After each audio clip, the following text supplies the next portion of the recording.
Boa noite. Está no ar o programa Entre Linhas.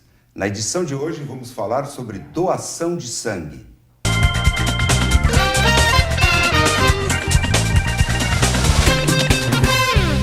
Converso hoje com a diretora do Hemovale, Nícia Lazzaretti, e a enfermeira Cleci Poloski. Boa noite, sejam bem-vindas. Boa noite. O tema é de extrema importância.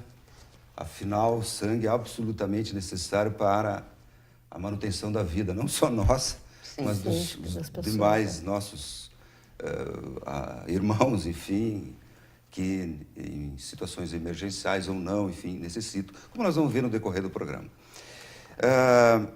Cleci, quem pode doar? Quem pode doar? Toda pessoa saudável, né, que tenha na idade entre 18 a 69 anos. Quem tem 16 a 17 anos agora também pode doar, só que daí tem que estar junto com o responsável, preferencialmente o pai ou a mãe, que vão assinar um termo que eles estão se responsabilizando e autorizando seus filhos a doarem sangue. Tem que ter no mínimo 50 quilos, né? Tem que estar saudável, cuidar para não ter nenhum problema de saúde para poder doar. 69 anos é o limite. É 69, 11 meses, 29 dias. Isso, mas não tem alguma coisa que diz que para doar acima de 60 anos, previamente, deveria ter doado uma vez? Quem doa a primeira vez tem que ser até os 60 anos. Até os 60. Quem já é doador pode doar até os 69 anos. Então, necessariamente tem que ter doado pelo menos antes dos 60 anos uma vez. E há uma razão científica para isso? Na verdade, não. Eu acredito que seja porque depois dos 60 anos, a pessoa geralmente vai tomar mais medicamento, então é uma avaliação, né? Mas não tem nada especificamente que diga o porquê que tem que ser. Foi um critério que a RDC, a lei onde que todos os bancos de sangue trabalham em cima dela, criou. Estabeleceu. E dá para se dizer o mesmo em relação a 50 quilos? Ou o fato de uma pessoa ter menos de 50 quilos, porque dentro de uma bolsinha de sangue, quando a gente vai coletar, existe um anticoagulante, tá? Que é ele que dá o tempo de vida para os concentrados de hemácia, para o sangue, que são 35 dias a validade dessa bolsinha coletada.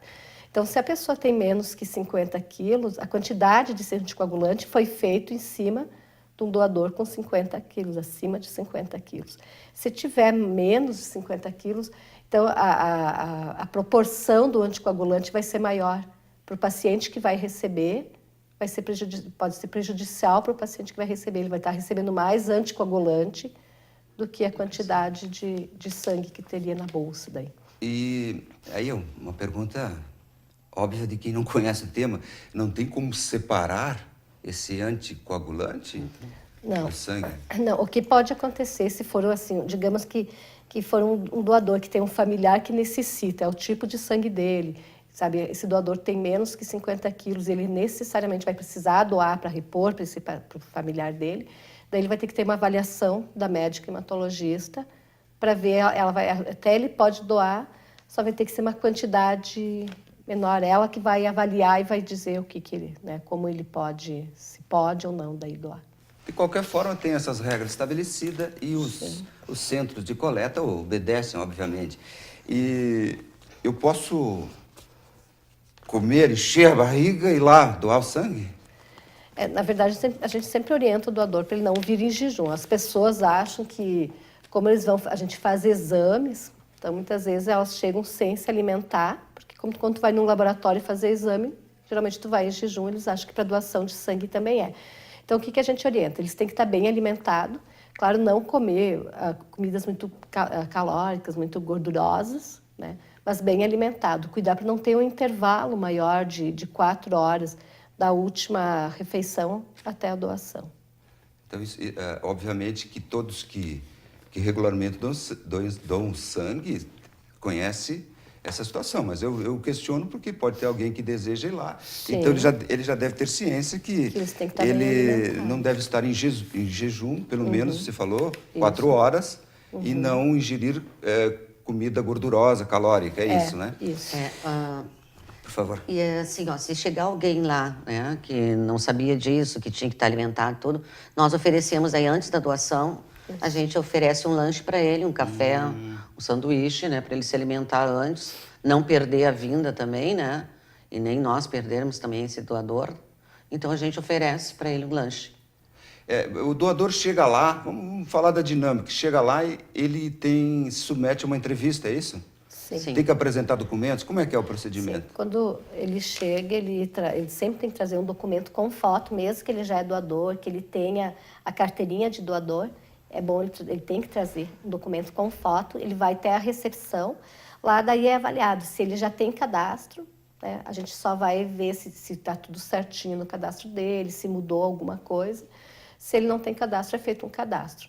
Ali na recepção, no cadastro, a moça já pede se ele se alimentou, né? Se ele está em jejum, daí ela já orienta ele a fazer o lanche, se ele está em jejum. E Então, no depois caso- ele passa para a entrevista. No caso, se ele faz um lanche ali no momento, ele tem que aguardar um determinado período? Aguarda. É pelo menos uns 30 minutos, a gente pede de 30 a para- 40 minutos para guardar antes da doação. Antes Ok. É pro- Existem alguns impedimentos temporários para doar? Sim, existem dois tipos de impedimentos, né? O temporário e o definitivo. Então, os impedimentos temporários é a pessoa que está com gripe, tosse, febre, se ela tomou alguma vacina, que nem agora é uma época que complica para os bancos de sangue por causa da vacina da gripe, que tem um período de 30 dias antes né, até poder doar novamente. Cirurgias, se a pessoa está com algum processo alérgico, acaba impedindo, daí são impedimentos temporários, né? Cada um deles tem o seu tempo, o tratamento dentário também. Ingestão de bebida alcoólica? Também a pessoa 24 horas tem que esperar para poder doar sangue, se ela ingeriu bebida alcoólica. 24? 24. Só por curiosidade aqui, talvez de muitos que estão nos vendo e ouvindo, a ingestão da bebida alcoólica certamente torna inútil aquele sangue colhido? É que eu sempre explico para os doadores assim, que tudo que a gente tem na corrente sanguínea, na hora que eu vou coletar, vai vir junto para a bolsa. Então, se a pessoa bebeu e vem doar, ela vai estar com o teor alcoólico na corrente sanguínea, vai vir para aquela bolsa também, não tem como a gente filtrar isso. E daí a gente transfunde em quem? Naqueles pacientes debilitados com a imunidade deles baixa. Então, vai acabar prejudicando o paciente e também pode alterar os exames que a gente realiza, os exames do doador que a gente vai realizar. Porque também nas amostrinhas vai ter aquele teor alcoólico. Bem, nós vamos para o intervalo, mas eu vou deixar um questionamento no ar para responder depois, no retorno. A questão da gravidez, a mulher que amamenta, isso nós vamos ver em seguida. Depois do intervalo, retornamos logo após.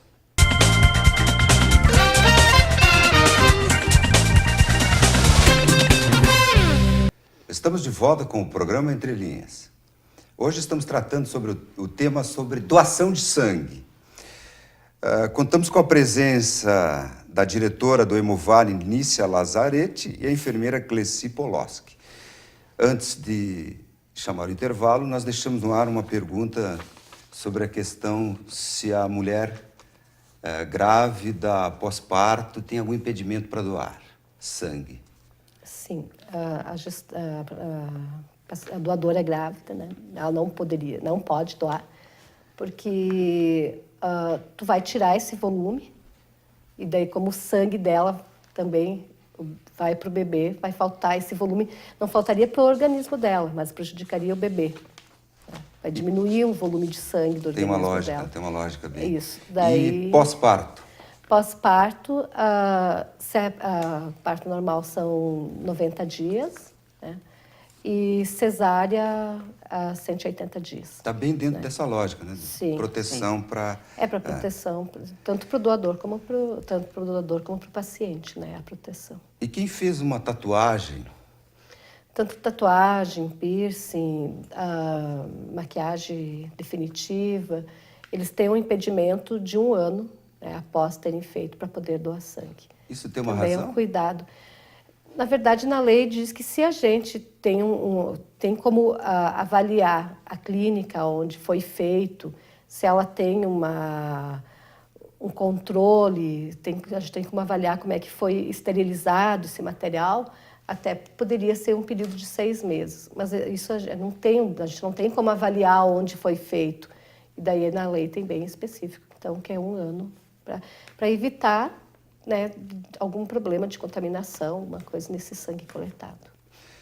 A mulher em período de amamentação. Também não pode, tem que esperar 1 mês depois que parou de amamentar.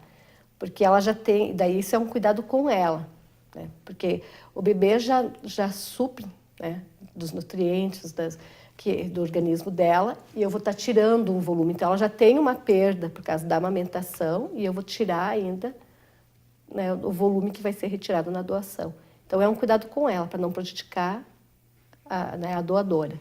Por isso que não pode doar. É dentro daquela proteção do doador. Sim. É que, na verdade, eu sempre digo assim, os impedimentos que a RDC criou, ele pensou tanto no paciente como no doador. Tem coisas que nem a mulher que está amamentando. Se eu fosse coletar e transfundir para o paciente não ia ter problema nenhum, aquele sangue está saudável, né? A gente acredita que teria saudável para o paciente receber, mas é uma proteção para a doadora, né? É um cuidado com a doadora.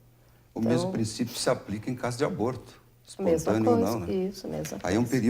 tem um período também de carência? É de 90 dias 90 também. dias. Isso. E se alguém fez uma viagem para os estados do norte do país? Daí também a gente tem um período, né? Principalmente porque se não recebeu vacinação, né, da febre amarela. Então, tem um cuidado dependendo do país, do estado. Ou mesmo o país, pode ser um país também, latino-americano. Por causa da contaminação também, se ele adquiriu, digamos, alguma doença, malária, né? Então, a gente tem esse cuidado para evitar que a gente colete um sangue. Por quanto tempo? São 6 meses. Em 6 meses, significa que em 6 meses se manifesta uma possível infecção por malária, alguma coisa assim? Claro que o período da janela imunológica seria menor, mas a gente dá um tempo maior para evitar uma segurança maior para o paciente. Daí é pensando no paciente, né? É uma segurança maior para que o paciente não venha receber um sangue de repente contaminado.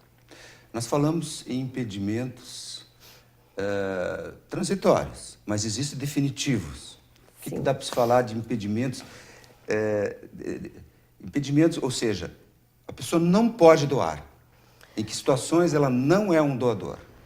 A pessoa não pode doar aquela pessoa que teve malária, é um impedimento definitivo, que teve hepatite após os 11 anos de idade, também é um impedimento, né? Ela não pode mais doar, porque sempre, toda vez que ela for fazer o exame, vai aparecer a cicatrizinha, vai aparecer na célula sanguínea que ela teve hepatite, então é um impedimento definitivo. Nesse caso da hepatite, esse que você está citando, mesmo com a pessoa curada, ainda ela pode ser uma transmissora, transmitir a doença ela para pode terceiros? não desenvolver, mas pode transmitir, né? Então, por isso, não pode ser doador. E quem é usuário de droga injetável, também não. E portador de HIV. Diabetes? Diabetes era um impedimento. Agora, na última RDC, que saiu em novembro, se ela não faz uso de insulina, ela pode, se ela toma só medicamento, né, não faz uso de insulina contínua, ela pode doar. Isso é diabetes 2, né? Diabetes 1 não, que daí ela é... Nícia, a gente está falando em hepatite, doenças muito transmissíveis. Tem AIDS, né?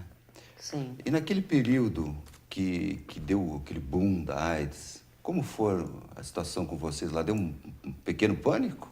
Como foi? Como vocês reagiram? Olha... Que cuidados? Porque eu imagino que não tinham os recursos de hoje para se constatar se uma pessoa é portadora ou não. Né? Quando nós adquirimos o banco de sangue, foi em 1986, né? Naquela época se fazia só exame de hepatite, um tipo só de hepatite, né? Não tinha também hepatite B, hepatite C.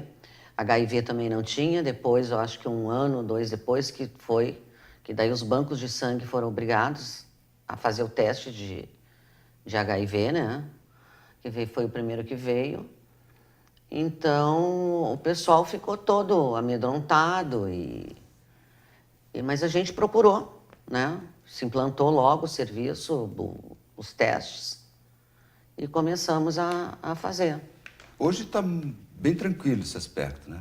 Sim, sim. Depois do HIV, daí depois veio hepatite, né? Que também foi introduzido. Hepatite B, né?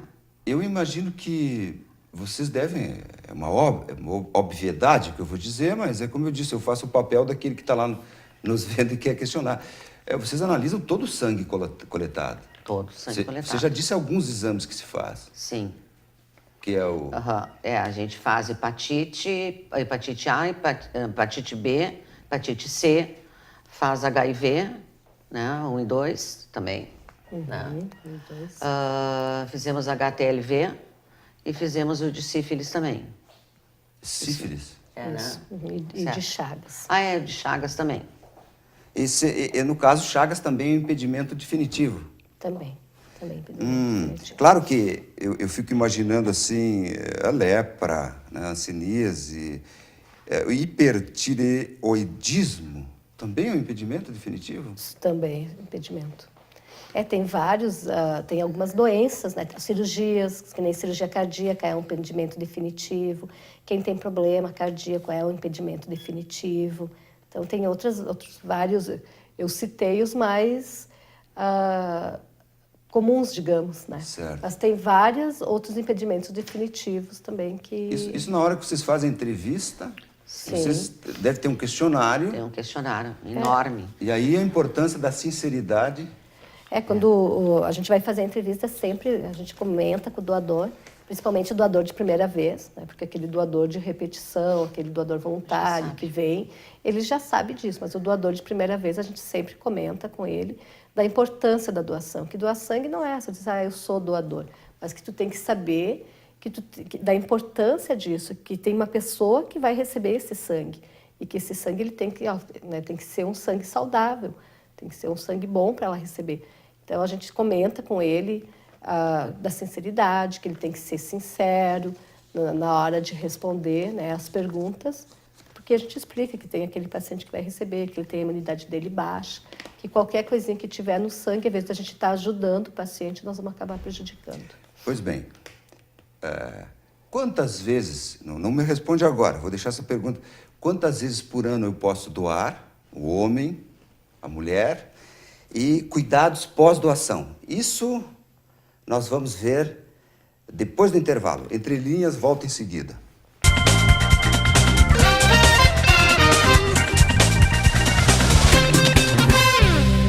Estamos de volta com o terceiro bloco do programa de hoje, falando sobre doação de sangue. Nós deixamos 2 perguntas no ar, a questão do intervalo para a doação. Os homens e mulheres, por ano, ou que período que podem doar sangue? Deve ter um intervalo entre uma doação e outra. Sim.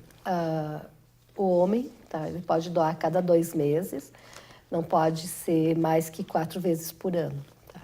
E a mulher, então, a cada 3 meses, e não pode ter mais que 3 doações no ano.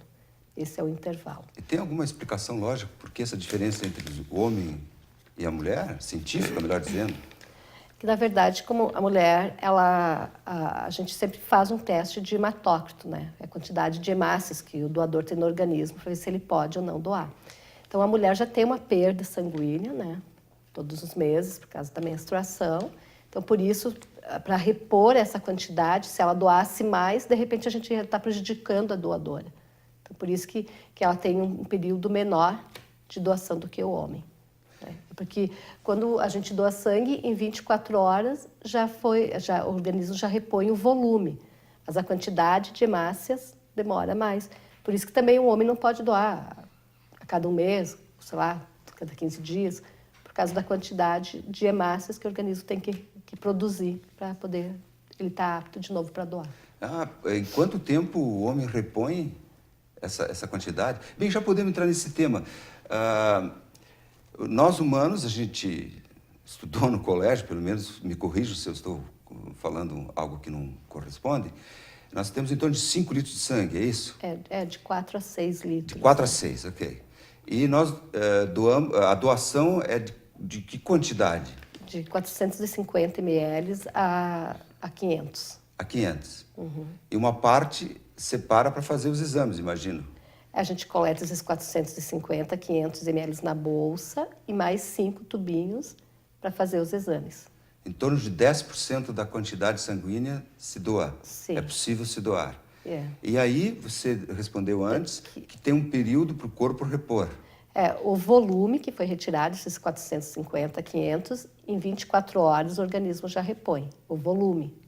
24 horas. O volume. O volume. Que é o líquido. Que é o líquido. Daí as hemácias, né, a quantidade de hemácias, ela demora mais tempo. Por isso que tem esse intervalo de 2 meses para o homem e 3 meses para a mulher. Porque a mulher já tem a perda sanguínea todo mês. Então já tem, né, já diminui um pouco a quantidade de hemácias. Né, por isso que tem esse intervalo daí. E a título de curiosidade, o corpo, ele produz sangue nos ossos, é isso? Na medula óssea. Especificamente, medula óssea, a gente imagina que seja a coluna, mas não é isso. Tem outras partes do corpo que nós produzimos.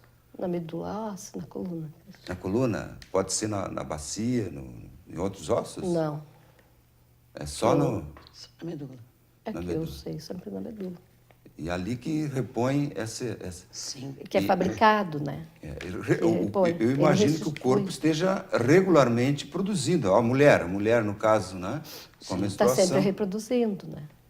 Por isso que tu retira, por isso que para nós, por isso que na doação de sangue, para o organismo de quem doa não faz falta nenhuma, porque o teu organismo vai repor essa quantidade. Ele não vai repor nem mais nem menos, ele vai repor a quantidade que foi retirada. E depois que alguém doa, tem cuidados pós-doação? Que cuidados? Para o doador?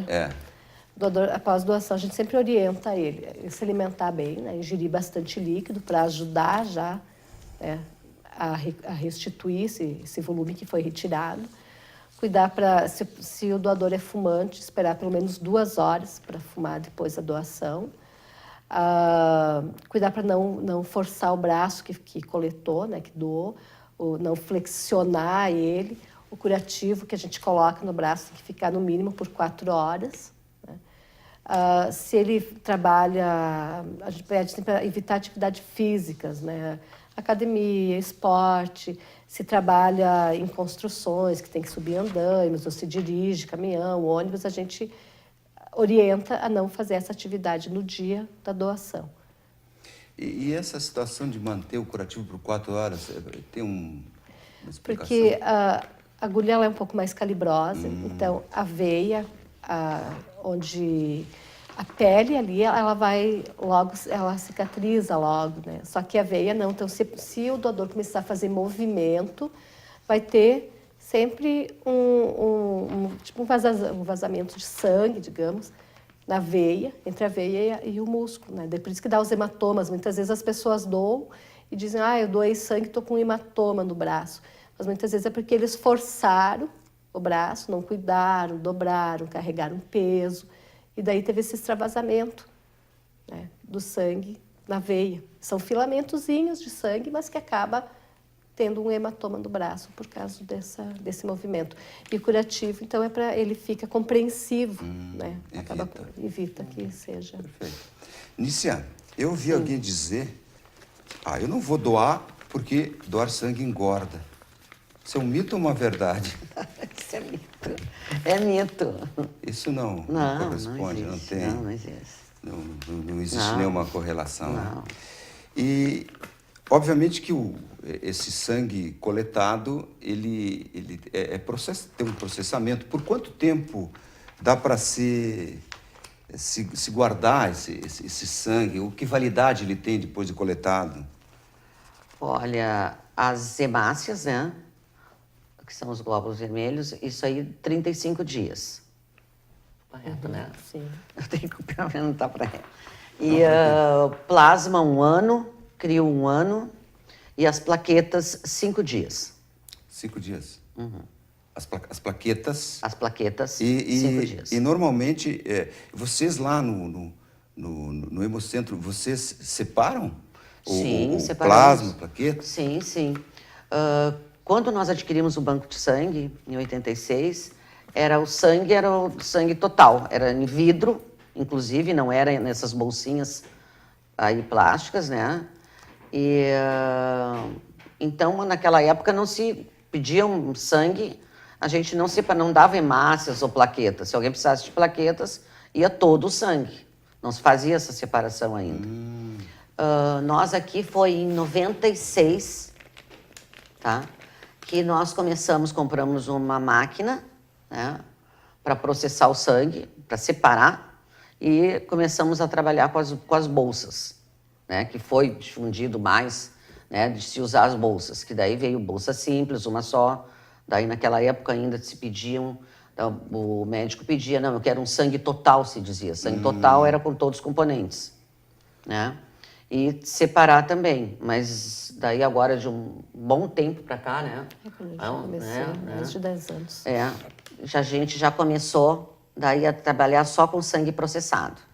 Processado é já Sim, separado. né? Que separa, vai para a centrífuga, se coleta tudo numa bolsa, ele vai para uma centrífuga, né? Que entra uma velocidade tal lá que separa os glóbulos vermelhos, né? Dos brancos, né? E depois a gente passa, daí se separa, se vai se fazer plasma, plaquetas, vai se tirar só plaquetas. Daí isso tudo se faz no banco de sangue. E aí Como os exames também. Daí o médico lá, o hospital, numa determinada cirurgia ou uma determinada doença ser tratada, ele pede ou glóbulos, ou plasma, ou plaquetas. Sim, ele que pede. Depende da necessidade que o paciente tem. Tem pacientes que precisam só concentrado de hemácias.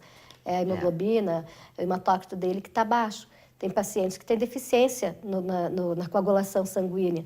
Daí ela vai precisar de plaquetas, plasma, né, o crio. Então, depende da deficiência do paciente, é o que o médico vai solicitar.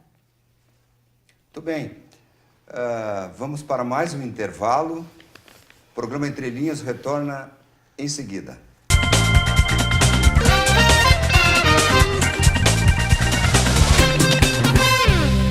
Entre Linhas está de volta. Nós encaminhamos agora para o último bloco do nosso programa. Falamos hoje sobre doação de sangue. Nícia, Sim. a gente ouve muito as pessoas falarem que quando necessitam de sangue, tem que pagar. Mas a doação não tem custo nenhum. O que você pode dizer a respeito? É bem interessante isso. Assim, ó, o paciente, tá? Ele tá lá para receber o sangue, ele recebe aquele sangue e daí quando chega, se esse paciente não tiver nenhum tipo de convênio, não tiver uma Unimed, um CACI, não for um paciente do SUS, ele entrou no hospital particular, ele vai ter que pagar aquele sangue, porque não é o sangue, é os exames que se faz no sangue que tem um custo alto. Então, na realidade, é isso. Não é porque ele levou um doador, né, sabe, que ele não precisa pagar por esses exames, se ele está particular. Agora, se for um paciente do SUS, ele não vai ter custo nenhum, qualquer outro convênio que ele tiver, ele não vai ter custo nenhum. Até porque as pessoas devem entender que os bancos de sangue têm funcionários, máquinas, imagino, caríssimas. Tem um maquinário, tem todo um processo. Desde o momento que tu entra no banco de sangue, ali tu já está tendo um custo, né? Sabe? Com a entrevista, tu faz hematócrito, tu tem um funcionário que vai te verificar, né, os teus sinais, tu tem uma entrevista que ela é bem, né, cuidadosa. Tem então, exames, tem todos caríssimos, os exames, né? São todos caros. Né? Até porque o paciente, quando ele vai receber A gente também faz exames do paciente, assim como a gente faz exames do doador para ver se esse sangue está bom, se ele está saudável para o paciente receber. Eu vou fazer exames do paciente para ver se ele tem anticorpos, qual é a tipagem desse paciente. Vou ver se aquela bolsa de sangue que ele vai transfundir é compatível ou não. Então, tudo isso são gastos. Tudo tem um custo. Os reagentes são caros para a gente fazer esses exames. Daí, se o paciente é particular, quem é que vai pagar todos esses custos? A gente não tem de onde retirar esses custos. Então, se o paciente tem um convênio, se ele é SUS, esses convênios de SUS repassam para os bancos de sangue. Agora, se o paciente é particular, assim como ele interna no hospital particular, ele tem que pagar a estadia dele no hospital, os exames que são realizados, a medicação, tudo isso, ele paga médico, particular. tudo. Assim também é com o sangue, né? Porque a gente tem que fazer todos esses exames. Eu não vou pegar uma bolsinha do doador e vou instalar no paciente. Não, ele tem todo um processo até chegar ao paciente. O Hemocentro de Lajeado é a única instituição que dá para se doar sangue, é isso que recolhe sangue aqui na nossa cidade? Sim, aqui no Vale do Taquari, sim. No Vale do Taquari? No Vale do Taquari, sim. E vocês, uma pergunta, não sei se pode responder ou não, se consegue recolher sangue suficiente para atender a demanda da região? Aqui ou tem que muitas vezes se socorrer de outros bancos? Às vezes nós, quando a gente está muito necessitado, a gente também faz, busca em outros lugares, né? Faz uma coleta em outro lugar. Na verdade, a maioria das vezes a gente consegue suprir, né? Só que, claro, tem muito mais transfusões do que doação. Ainda existe, já mudou bastante. Eu acho assim, que até há tempos atrás as pessoas, a conscientização das pessoas era um pouco. No Brasil não existe, né, a conscientização, não existe o hábito da doação de sangue, né? Isso não foi criado, que nem em outros países, as crianças já desde pequena ouvem falar sobre doação de sangue. Infelizmente, no Brasil, como doação de qualquer, doação de órgão também é assim. Então, por isso que tem essa dificuldade em todos os bancos de sangue. Mas quando a gente está muito, que nem a dona Alice falou, quando tem muita necessidade, a gente acaba muitas vezes recorrendo a outros bancos de sangue, assim como eles também recorrem a nós, para a gente não deixar ter falta, né, de sangue para o paciente. E também tem campanhas, a gente hoje em dia quase não se realiza mais campanhas, coletas externas como se realizava, mas a gente tem parceiros que fazem campanhas e trazem os doadores até o banco de sangue. A gente viu que a questão das plaquetas, elas duram 5 dias apenas. Então, é o maior problema que a gente tem que ter uma demanda. Só o nosso hospital, por curiosidade, qual é a demanda de sangue diária ou mensal? Mensal é de 400 a 500 bolsas transfundidas mensal. Uma bolsa tem quanto? Uma bolsa... Bolsa, só para bolsa dimensionar. de hemácias. É uma 300 ml. Ou em litros, não é em litros? Não, bolsa coletada 450 a 500 ml do doador, né? Isso nós vimos, Tá, mas digamos... Mas para o paciente receber, daí ela dá, depende na hora de processar, porque nem a dona Alice explicou, a gente processa plasma, plaquetas, tudo tu vai tirar dessa bolsa de sangue total. Okay. Então, as concentradas de hemácia vai dar 220, 300, 280, depende do que na hora de extrair, na hora de processar, depende, né, disso para cada bolsinha. Mas é mais ou menos 260, 220. E o Hemocentro aqui em Lajeado, por mês, em litros, vocês falam em bolsas, né? Bolsa, a gente não fala. Bolsas, por mês, que quantidade vocês que a gente conseguem coletar? Umas 800 por aí. 750. Isso dá em torno de 400 litros. São 500 cada bolsa? Vamos dizer. 400 litros. São 500 ml, meio litro, 800 dá 400. Litros, isso 400 litros. E só o Hospital de Lajeado tem um consumo mensal disto, superior, inferior? Não, a gente tem transfusões, só que dessas transfusões não quer dizer que seja só hemácias, pode ser plasma, plaquetas, porque esses 400 litros, que nem tu disse, eles são diluídos, né? Eles são... Sim, eles são divididos. Mas então, eu imagino dá mais, daria, né? Porque a gente faz de 3 a 4 hemocomponentes de uma bolsinha de sangue. Sim, isso eu entendi. Apenas eu queria ver um número do que move por mês aqui, de quantidade de coleta de sangue. Tem aqui, no que nós atendemos 24 hospitais. Além, Não atende só aqui. Não, nós atendemos 24 hospitais. Puxa. Atendemos toda a região aqui do Alto Taquari, atendemos Rio Pardo, Caí, Vale do Caí, Montenegro, os dois hospitais, e atendemos também Guaíba. Guaíba. É. Sobradinho é Vale do Rio Pardo. É Vale do Rio Pardo. Bem, é importante que se diga que todo doador de sangue, se ele for funcionário de empresa, um trabalhador não funcionário público, ele tem direito do abono de 1 dia por ano para doar sangue. Obviamente que vocês fornecem um atestado de comparecimento e se esse trabalhador vai mais que 1 vez por ano doar, fica a critério do empregador se ele vai abonar ou não esta falta. Fica a critério da empresa. Obviamente que por uma questão humana deveria abonar. O funcionário público tem abonado o dia da doação, né? Isso é interessante que se coloque.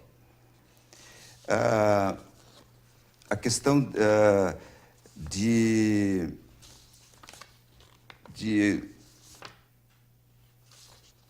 do tipos de sangue. Tem RH positivo e RH negativo. O sangue principal se eu não me engano, é o O negativo que vocês mais necessitam. O O negativo, porque ele é universal, né? Só 9% da população é O negativo. E por ele ser universal, então a gente sempre tem que ter em estoque. Né? Porque qualquer urgência que tiver, a gente não souber o tipo do paciente, a gente vai usar O negativo, que pode ser usado para todos, né? E só que a dificuldade, porque tem poucas pessoas O negativo, dificuldade da gente ter um estoque sempre bom, né? Então é sempre uma coisa que a gente está sempre correndo atrás para manter esse estoque. Ok. Onde está localizado o Hemocentro? Qual é o horário de atendimento para as pessoas que desejam lá comparecer para doar? Ele está localizado nas dependências do Hospital Bruno Bor, no 3º andar. Nós funcionamos das 7h30 às 17 horas. Todos os dias? Não, de segunda a sexta. Sábado, das 7h30 às 11 horas. Eu quero mostrar para vocês aqui Olha que interessante. Esse aqui é uma bolsa. Uma bolsa que, em tese, deveria constar sangue aqui. Aqui diz o seguinte, essa aqui é uma campanha de um grupo de estágio do curso de comunicação social aqui da Univates. É uma ideia muito interessante. Isso é interessante colocar para o nosso público. Esses formandos, estudantes, enfim, eles bolaram essa campanha. Na vida, nem tudo está à venda. Doe sangue. Nem tudo está à venda. O que eles fizeram? Eles pegaram 15 bolsas dessas. Isso aqui, obviamente, que não é sangue. Isso aqui é ketchup com cacau, para dar essa consistência. Por isso, já não preciso se chocar ao ver essa cena. E o que eles fizeram? Uma coisa muito interessante. Eles colocaram aqui no pavilhão 9 da Univates, onde que tem um comércio, colocaram 15 bolsas dessas numa cestinha. E colocaram câmeras para ver a reação das pessoas. E estão fazendo o trabalho. A conclusão fica para eles nos dizer depois. Até estou curioso. Também. Mas as pessoas olhavam e diziam, nossa, claro, não está à venda. Não está à venda. Então foi um belo trabalho de conscientização que esses alunos fizeram. Estão de parabéns. Estamos chegando ao final. Eu quero agradecer a presença de vocês. O tema, obviamente, é longo, não se esgota aqui, né? Muito obrigado pela presença. E para finalizar, eu quero deixar uma frase que eu não sei quem é o autor, que diz o seguinte: para quem doa são alguns minutos, para quem recebe uma vida inteira. Verdade. Programa Entre Linhas de hoje fica por aqui. Até o próximo programa.